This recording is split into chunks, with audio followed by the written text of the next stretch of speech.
Before I tell you guys what the message is to Graham that I need you to get to him, I need you to understand what happened. Okay, really quick. So about a week ago, we found out about the controversial tattoo. Okay, who gives a fuck?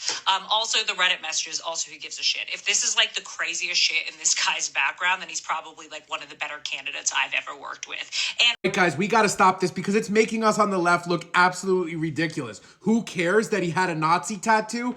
What would we be saying if MAGA had a Republican candidate who for 20 years knowingly walked around with a Nazi tattoo on and didn't get it covered up until he got caught for having it? This is crazy. I know you guys had this fantasy in your head of him being this perfect candidate that we could rally behind, but he's only in the primary stage and crazy shit is already coming out about him now. You don't think there's going to be more stuff when he's running against Susan Collins in the actual election, and he has to then go up and convince Maine, which is a very mixed state, that they're going to unelect a 5-term senator for a guy who walked around for 20 years with a Nazi tattoo?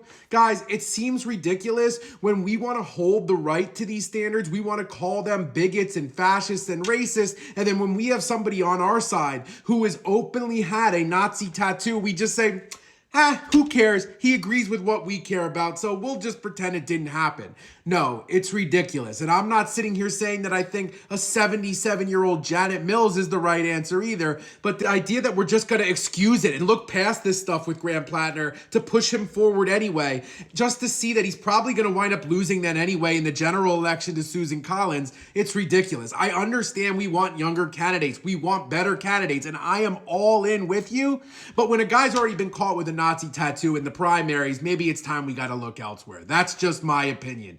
But that's kind of a red flag in this stage of an election. And that's what it is. Throw me a follow. I'll keep you updated.